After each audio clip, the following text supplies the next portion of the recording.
Siddipet MLA Harish Rao అరెస్టును నిరసిస్తూ MLC కవిత Gachibowli police స్టేషన్కి వెళ్లి ఆందోళన చేశారు.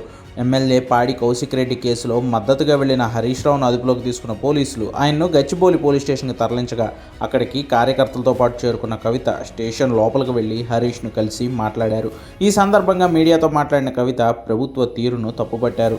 పోలీసులు కేసు ఎందుకు తీసుకోరని ప్రశ్నించినందుకే ఇంత రాద్ధాంతం చేసి అరెస్టుల వరకు తీసుకువెళ్లారని మండిపడ్డారు కవిత. మన టీఆర్ఎస్ పార్టీ శాసనసభ్యులు పాడి కౌశిక్ రెడ్డి గారు బంజారాహిల్స్ పోలీస్ స్టేషన్ కి ఏసీపీ గారికి ఫోన్ చేసి అపాయింట్మెంట్ తీసుకొని నేను వచ్చి ఒక కంప్లైంట్ ఇవ్వాలి మీరు ఉండండి అని అంటే ఏసీపీ గారు రమ్మన్న మీదట అపాయింట్మెంట్ ఇచ్చిన మీదట వారు పోలీస్ స్టేషన్ కి వెళ్ళినారు. ఒక శాసనసభ్యులు అపాయింట్మెంట్ తీసుకొని వచ్చినప్పుడు యాజ్ పర్ ప్రోటోకాల్ ఏసీపీ గారు ఉండి వారి కంప్లైంట్ తీసుకుని ఉంటే బాగుండేది.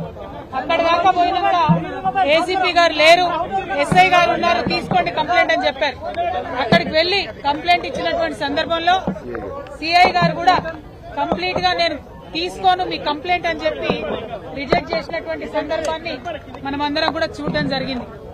మరి ఆ సందర్భంలో ఖచ్చితంగా నేను ఒక శాసనసభ్యుడిగా ఇది ప్రజాస్వామ్యంలో మా హక్కు, నాకుండే గ్రీవెన్స్ ని మీరు నోట్ చేసుకోవాలి, పోలీస్ స్టేషన్ లో తీసుకోవాలి మా కంప్లైంట్ అని గౌరవ శాసనసభ్యులు పాడి కౌశిక్ రెడ్డి గారు ప్రశ్నించడం జరిగింది. ఇవాళ కంప్లైంట్ తీసుకున్నటువంటి పోలీస్ అధికారులదేమో తప్పులేదు, కంప్లైంట్ తీసుకోవద్దు అని పోలీసులకు చెప్పినటువంటి ప్రభుత్వాన్ని తప్పులేదు. కానీ తిరిగి మళ్లీ మా శాసనసభ్యులు కౌశిక్ రెడ్డి గారి మీద కేసు పెట్టడం అన్నది చాలా దారుణం. అది కూడా సెక్షన్లు పొద్దున్నుండి ఇప్పుడొకటి రేపొకటి అన్నట్టు అర్ధగంటకు ఒక సెక్షన్ మార్చుకుంటూ పొద్దున్న 10కి అరెస్ట్ చేసిన కౌశిక్ రెడ్డి గారిని ఇప్పటి వరకు కూడా రిమాండ్ తీసుకెళ్లకపోవడం అన్నది డెఫినెట్ గా అన్యాయం. కేవలం 5 తర్వాత కోర్టులు మూసేసిన తర్వాత మా శాసనసభ్యుల్ని మరి కంపల్సరీ డిటెన్షన్ లో పెట్టాలనే ఉద్దేశంతో అరెస్ట్ చేసి ఒక్క రోజన్నా జైల్లో పెట్టాలన్న ఉద్దేశంతో ఈ జాప్యం చేస్తున్నారు ప్రభుత్వం అని చెప్పి మేము భావిస్తా ఉన్నాం. మరి వారిని చూడడానికి వెళ్లిన మా సీనియర్ శాసనసభ్యులందరినీ కూడా ఇవాళ జగదీశ్వర్ రెడ్డి గారిని కావచ్చు, హరీష్ అన్నన్ కావచ్చు, మరి ఇంకా చాలా మంది శాసనసభ్యులు వివేకన్న గారు అట్లానే మా సంజయ్ అందరినీ కూడా అరెస్ట్ చేయడం చాలా దారుణం. మేము ఇవాళ ఖండిస్తా ఉన్నాం. ఇందిరమ్మ రాజ్యం అంటే ఎమర్జెన్సీ రాజ్యాన్ని కల్పించేటట్టుగా ఉంది.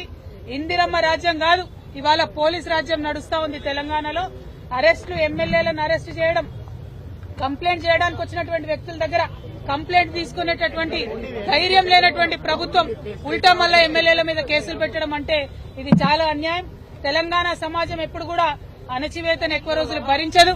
మీరు ఇట్లానే మా గొంతు నొక్కాలని ప్రయత్నం చేస్తే ప్రజలు తిరగబడే రోజు వస్తుందని చెప్పి ఈ ప్రభుత్వాన్ని హెచ్చరిక చేస్తూ పాడి కౌశిక్ రెడ్డి గారి పైన పెడుతున్నటువంటి అనవసరపు కేసులు, అక్రమ కేసుల్ని వెనక్కి తీసుకోవాలని డిమాండ్ చేస్తా ఉన్నాం. ప్రివెంటివ్ అరెస్ట్ చేసినటువంటి మా బీఆర్ఎస్ ఎమ్మెల్యేలందరినీ కూడా తక్షణమే రిలీజ్ చేయాలని కూడా డిమాండ్ చేస్తా ఉన్నాం. జై తెలంగాణ.